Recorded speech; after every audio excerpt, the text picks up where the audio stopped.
নমস্কার, তোমরা দেখছো তোমাদেরই YouTube channel attractive study with Dibyendu. আজকের এই ভিডিওতে সিআইএসএফ কনস্টেবল ট্রেডসম্যান 2025-এ 1161টি পোস্টের যে ভ্যাকেন্সি আছে সেই ভ্যাকেন্সি নিয়ে এই ভিডিওর মধ্যে আলোচনা করব। প্রিভিয়াস ভিডিওতে আমরা একটা ইনফরমেশন প্রোভাইড করেছিলাম যেখানে সিআইএসএফ ট্রেডসম্যানের ফুল নোটিফিকেশান সমস্ত ডিটেলস তোমাদের এই ভিডিওর মধ্যে শেয়ার করেছিলাম। তো সেখানে অনেকজনে কমেন্ট বক্সে কমেন্ট করেছিলে। তো আজকের ভিডিওতে তোমাদের যে প্রশ্ন আছে অথবা তোমাদের যে কমেন্ট আছে সেই কমেন্টের রিপ্লাই এই ভিডিওর মধ্যে তোমাদেরকে দেবো। কারণ অনেকজনেই ফর্ম আবেদন করার আগে চায় না, চাই ভুল করে ফেলো, তাই ফর্ম আবেদন করার আগে তোমরা এই জিনিসগুলো জেনে রাখো। সেই ক্ষেত্রে তোমাদের কিন্তু বেনিফিট, অর্থাৎ তোমাদের ফর্মটা কিন্তু রিজেক্ট হবে না। তো চলো ভিডিওটা শুরু করা যাক। ভিডিও শুরু করার ছোট্ট একটা রিকোয়েস্ট করি, আমাদের এই চ্যানেলটিকে যারা এখনও পর্যন্ত সাবস্ক্রাইব করনি অবশ্যই আমাদের চ্যানেলটিকে সাবস্ক্রাইব করে পাশে থাকা বেল আইকনটি প্রেস করে যুক্ত থাকতে পারো। তো প্রথম যে কোশ্চেনটি সবার মনে আসছে সেটা হলো, আমরা কতগুলো ট্রেডে আবেদন করতে পারবো, অর্থাৎ আমরা মনে করলে 2-3টে ট্রেডে কি আবেদন করতে পারবো। তো এখানে বলে দিই সিআইএসএফ কনস্টেবল ট্রেডসম্যানের যে ভ্যাকেন্সি পেয়েছে 1161 পোস্টে, সেই ভ্যাকেন্সিতে তোমরা কিন্তু যে কোনো একটি ট্রেডে আবেদন করতে পারবে এবং সেই ট্রেডের ভ্যাকেন্সিটা যেন তোমার জোনে থাকে। অর্থাৎ আমাদের যেহেতু সেক্টর 2-এর আমাদের যে ভ্যাকেন্সি প্রোভাইড করা হয়েছে অর্থাৎ আলাদা করে যে ভ্যাকেন্সি প্যারাগ্রাফ দেওয়া আছে সেই ভ্যাকেন্সিতে তুমি কিন্তু আবেদন করতে পারবে। এবার নেক্সট কোশ্চেন হলো, অনেকজনাই জিজ্ঞাসা করছে, দাদা আমরা আমাদের যে জোন আছে অর্থাৎ আমাদের জোনের ভ্যাকেন্সি ছাড়া আমরা কি অন্য জোনে গিয়ে ভ্যাকেন্সিতে আবেদন করতে পারবো, অন্য জনের ভ্যাকেন্সিতে? তো এখানে তোমাদের অবশ্যই বলবো যে তোমরা নিজের জোন ছাড়া অন্য জনের ভ্যাকেন্সিতে কিন্তু আবেদন করতে পারবে না। যদি তুমি অন্য জনের ভ্যাকেন্সিতে আবেদন করতে চাও, মনে করো তোমরা বিহার জনের ভ্যাকেন্সিতে আবেদন করতে চাইছো, তাহলে বিহারের ডোমিসাইল সার্টিফিকেট এবং বিহারের কাস্ট সার্টিফিকেট তোমার কিন্তু অবশ্যই থাকতে হবে, তবেই কিন্তু তুমি ওই বিহার জোনে আবেদন করতে পারবে। নচেত কিন্তু তুমি ওয়েস্ট বেঙ্গলে তোমার যদি জোন হয় অর্থাৎ ওয়েস্ট বেঙ্গলে তুমি যদি বাসিন্দা হও, তাহলে তোমার ওয়েস্ট বেঙ্গল জোনের যে ভ্যাকেন্সি আছে সেই ভ্যাকেন্সিতেই তোমাকে আবেদন করতে হবে। সিআইএসএফ কাট আপ নিয়ে এসো, ওকে প্রিভিয়াস সিআইএসএফ কাট আপ তো তোমাদের কাছে প্রোভাইড করে দেবো, একটু ধৈর্য ধরো, কারণ এটা কিন্তু অফিসিয়ালি কোনো ডাটা নেই, অর্থাৎ অফিসিয়ালি কোনোরূপ পিডিএফ কিন্তু প্রোভাইড করা হয় না সিআইএসএফের তরফ থেকে, তাই ডাটাটা কালেক্ট করতে টাইম লাগবে। সেই কারণে আমি তোমাদেরকে টাইম দাও, আমি তোমাদেরকে ভিডিও দিয়ে দেবো। দাদা কুকের জন্য কোনো এক্সপিরিয়েন্স সার্টিফিকেট কি লাগবে? প্লিজ দাদা রিপ্লাই বলে দাও একটু আমাকে। তো এখানে বলি, কুক ট্রেডের জন্য শুধুমাত্র সুইপার ট্রেডটা হচ্ছে সুইপার অর্থাৎ সাফাই কর্মচারী, সেখানে আনস্কিল চাওয়া হয়েছে, অর্থাৎ সেখানে কোনো আইটিআই সার্টিফিকেট বাগেরা চাওয়া হয়নি। আর বাকি যে ট্রেডগুলো আছে কুক বা তোমাদের বারবার ওয়াশারম্যান, এইগুলোর ক্ষেত্রে বলা হয়েছে যে মাধ্যমিক পাস বা তার সমতুল্য তুমি যদি কিছু করে থাকো তাহলে তোমরা কিন্তু এই ভ্যাকেন্সিতে আবেদন করতে পারবে। এছাড়াও তোমার কাছে যদি এক্সপিরিয়েন্স সার্টিফিকেট থেকে থাকে বা আইটিআই সার্টিফিকেট থেকে থাকে, সেই ক্ষেত্রে তোমরা কিন্তু আগে অগ্রাধিকার পাবে এবং এই আইটিআই সার্টিফিকেটটা কিন্তু হতে হবে তুমি যে ট্রেডে আবেদন করেছো সেই ট্রেডের ওপরে।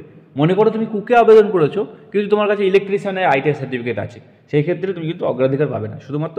কিন্তু তুমি যদি শুধুমাত্র মাধ্যমিক পাশও হও, তুমি এই সমস্ত ভ্যাকেন্সিতে অর্থাৎ কুক বা বাকি যতগুলো ভ্যাকেন্সি হচ্ছে সেই ভ্যাকেন্সিগুলো তুমি আবেদন করতে পারবে। দাদা আমি আইটিআই আছে, আমি যদি কুকে যাই তাহলে কি প্রফিট হবে? দেখো আইটিআইটা তোমার যদি কুক ট্রেডের ওপরই হয় অর্থাৎ কুকের ওপরই হয়, সেই ক্ষেত্রে তোমার কিন্তু আগে অগ্রাধিকার পাবে, অর্থাৎ ট্রেড টেস্টের ক্ষেত্রে তুমি কিন্তু আগে অগ্রাধিকার পাবে। আর যদি তোমার আইটিআই সার্টিফিকেটটা অন্য কোনো ট্রেডে হয়, সেই ক্ষেত্রে তোমার কিন্তু কোনো ভ্যালু নেই সেই সার্টিফিকেটটার, শুধুমাত্র মাধ্যমিক পাশের ভিত্তিতে তুমি কিন্তু আবেদন করতে পারবে। নেক্সট, ট্রেড টেস্টের ভিডিও যেগুলো সার্টিফিকেট, ট্রেড টেস্ট নিয়ে প্লিজ ভিডিও দাও যেগুলো সার্টিফিকেট লাগে না। কোনো ট্রেডই সার্টিফিকেট তোমাদের লাগবে না, এখানে বলা হয়েছে মাধ্যমিক পাস হলেই তোমরা কিন্তু এই ট্রেডগুলোতে আবেদন করতে পারবে। যদি তোমার কাছে সার্টিফিকেট থেকে থাকে অর্থাৎ আইটিআই সার্টিফিকেট বা এক্সপিরিয়েন্স সার্টিফিকেট থেকে থাকে, সেই ক্ষেত্রে তুমি কিন্তু অগ্রাধিকার পাবে, এটাই কিন্তু বলা রয়েছে। নেক্সট, ধন্যবাদ দাদা, ওয়েলকাম তোমাকে। 22/2/2002 জেনারেল ক্যাটাগরি, আমি কি ফর্ম ফিল আপ করতে পারবো? দাদা প্লিজ রিপ্লাই।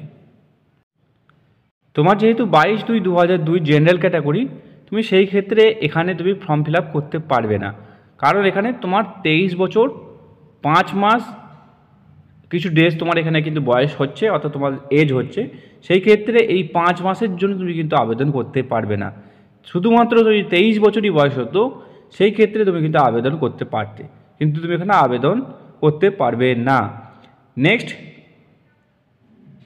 নেক্সট কমেন্ট এখানে দেখো, দাদা 7/4/2007 ফর্ম ফিল আপ করা যাবে দাদা, প্লিজ রিপ্লাই দাও। তো এখানে ভাই তুমি আবেদন করতে পারবে না, কারণ তোমার 17 বছর 10 মাস সামথিং বয়স হচ্ছে, সেই ক্ষেত্রে তুমি আবেদন করতে পারবে না, কারণ তোমার 18 বছর বয়স হয়নি। যে কোনো সরকারি চাকরির ক্ষেত্রে 18 বছর অবশ্যই হওয়া দরকার। ওয়েস্ট বেঙ্গলের কতগুলো সিট আছে? তো এখানে তোমাদের বলে দিই, আমাদের যেহেতু নর্থ ইস্ট সেক্টর 2, সেই ক্ষেত্রে ছেলেদের জন্য এখানে 105টি ভ্যাকেন্সি রয়েছে কনস্টেবল ট্রেডসম্যানে, এবং মেয়েদের জন্য 11টি ভ্যাকেন্সি কিন্তু রয়েছে ওয়েস্ট বেঙ্গলের ছেলে এবং মেয়েদের জন্য। নেক্সট কোশ্চেন কমেন্ট হলো, জেনারেল এজ কত? জেনারেলদের এজ 18 থেকে 23 বছর বয়স হলেই তোমরা কিন্তু জেনারেল ক্যান্ডিডেট যে হয়ে থাকো তাহলে আবেদন করতে পারবে।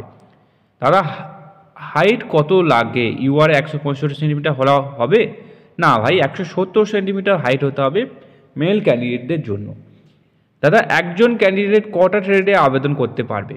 একজন ক্যান্ডিডেট একটি মাত্র ট্রেডেই আবেদন করতে পারবে, অন্য কোনো ট্রেডে তোমরা আবেদন করতে পারবে না, অর্থাৎ যে কোনো একটা ট্রেডেই তুমি কিন্তু আবেদনযোগ্য।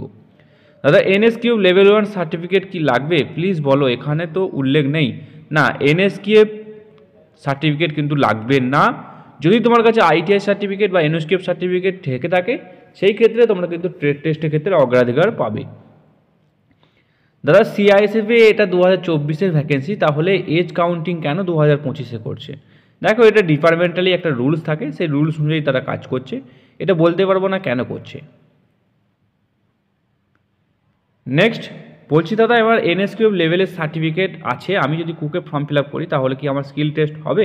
হ্যাঁ, স্কিল টেস্ট সবারই এখানে হবে, ট্রেড টেস্ট সবারই হবে, কিন্তু তুমি এই সার্টিফিকেটটা থাকার কারণে কিছু অগ্রাধিকার তুমি কিন্তু পাবে, অর্থাৎ তোমাকে ট্রেড টেস্টে ফিট করার প্রবণতাটা বেশি কিন্তু থাকবে। তো এই ছিল তোমাদের CISF কনস্টেবল ট্রেডসম্যান 2025-এর যে ভ্যাকেন্সি, সেই ভ্যাকেন্সি তোমরা যে কোশ্চেনগুলো করেছিলে অর্থাৎ কমেন্টগুলো করেছিলে, সেই কমেন্টের অ্যান্সারটাই ভিডিওর মধ্যে প্রোভাইড করলাম। ভিডিও যদি ভালো লাগে ভিডিওটা অবশ্যই লাইক করে দিও, আর এরকম হেল্পফুল ভিডিও পেতে এবং সরকারি আপডেট পেতে তোমরা আমাদের চ্যানেলটিকে সাবস্ক্রাইব করে পাশে থাকা বেল আইকনটি প্রেস করে যুক্ত হয়ে থাকো।